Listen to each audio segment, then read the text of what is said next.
A letter to God. Let us read this story. The house, the only one in the entire valley, sat on the crest of a low hill. From this height, one could see the river and the field of ripe corn dotted with the flowers that always promised a good harvest.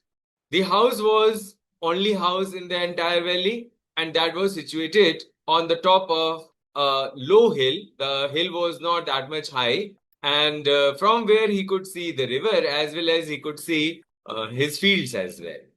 The only thing the earth needed was a downpour or at least a shower. Some rain was required. So throughout the morning, Lencho, who was a farmer, who knew his fields intimately, he knew his fields closely, had done nothing else but see the sky towards the northeast. So, in the direction from where he was expecting the clouds, he looked there only.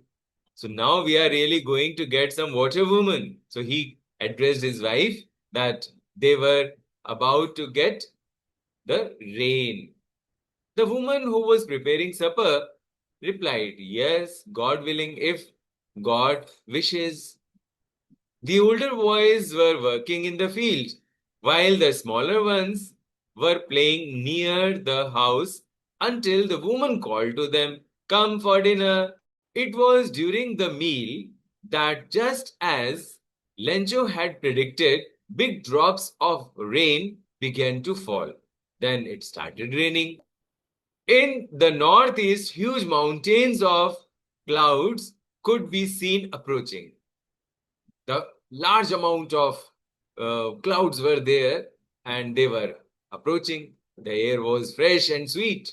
The man went out for no other reason than to have the pleasure of feeling. So, as sometimes we enjoy the first rain, similarly, he also enjoyed the rain and he wanted to feel the pleasure of rain on his body. And when he returned, he exclaimed, "These aren't raindrops falling from the sky. They are new coins. The big drops are 10-cent pieces, and the little ones are fives." With a satisfied expression, he regarded the field of ripe corn with its flowers.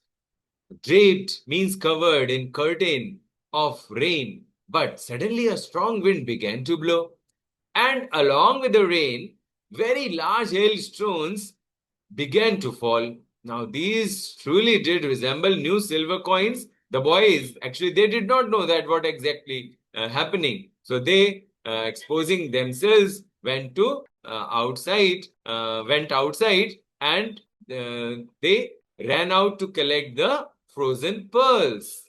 So it is really getting bad now. But he knew his fields. It means he knew the work of agriculture. So he knew that that is going to get bad. So it is really getting bad now, exclaimed the man, means Lencho. So I hope it passes quickly. It did not pass quickly. For an hour, the hail rained on the house. So for 1 hour, an hour means for 1 hour, the hail rained on the house, the garden, the hillside, the cornfield, on the whole valley. The field was white, means covered, as if covered with salt. Not a leaf remained on the trees. The corn was totally destroyed. The flowers were gone from the plants. Lencho's soul was filled with sadness. So when the storm had passed, he stood in the middle of the field and said to his sons, "A plague of locusts." Locusts are insects which fly in big swarms or groups and they destroy crops. So a plague of locusts would have left more than this. The hail has left nothing. So this year we will have no corn. So that night was a sorrowful one. All our work for nothing means resulted nothing. So there is no one who can help us. We will all go hungry this year. But in the hearts of all who lived in that solitary house, solitary means lonely house in the middle of the valley, there was a single hope, and that was help from God, don't be so upset. Even though this seems like a total loss, remember, no one dies of hunger.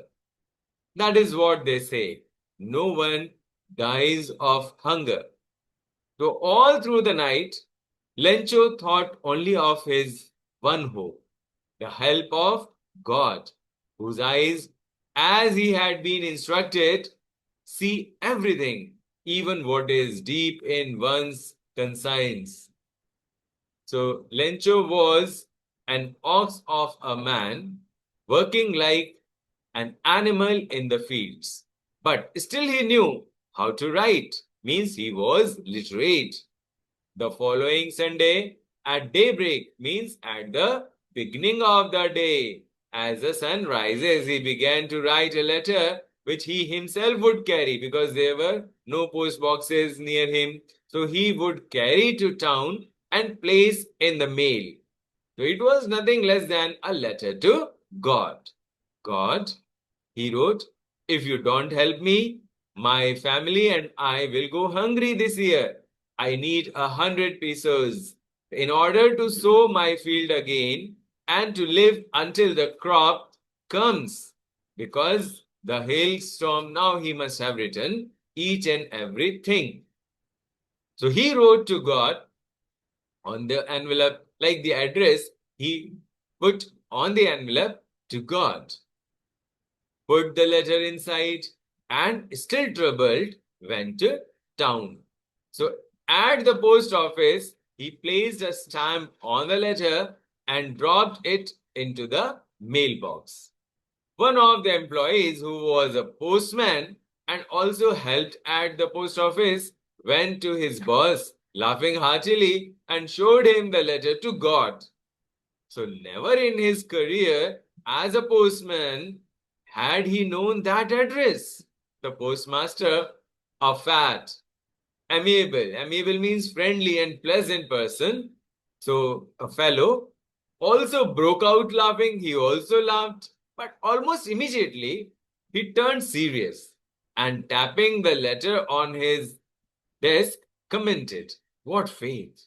I wish I had the faith of the man who wrote this letter, starting up a correspondence with God. So, in order not to shake the writer's faith in God, the postmaster came up with an idea. Answer the letter. But when he opened it, it was evident that to answer it, he needed something more than goodwill, ink, and paper. Means it was not only ink, paper, and goodwill was required, but he stuck to his resolution that he was resolved that I will do that. So he asked for money from his employees. He himself gave part of his salary, and several friends of his were obliged to give something for an act of charity. So it was impossible for him to gather together hundreds, the 100 pesos, because it was asked only 100 pesos. So he was able to get, so it was impossible for him to gather together the 100 pesos. So he was able to send the farmer only a little more than half. So he put the money in an envelope addressed to Lencho, and with it a letter containing only a single word as a signature, God. The following Sunday, Lencho came a bit earlier than usual to ask if there was a letter for him. It was the postman himself who handed the letter to him, while the postmaster, experiencing the contentment of a man who has performed a good deed, looked on from his office. Lencho showed not the slightest surprise on seeing the money. Such was his confidence. But he became angry when he counted the money. God could not have made a mistake, nor could he have denied Lencho what he had requested. So immediately, Lencho went up to the window to ask for paper and ink. On the public writing table, he started to write. With much wrinkling of his brow, caused by the effort he had to make to express his ideas. So when he finished, he went to the window to buy a stamp, so which he licked and then affixed to the envelope with a blow of his fist. The moment the letter fell into the mailbox, the postmaster went to open it. So it said, "God, of the money that I asked for, only 70 pesos reached me. Send me the rest since I need it much, since I need it very much. But don't send it to me through the mail because the post office employees are a bunch of crooks." Lencho. He signed as Lencho.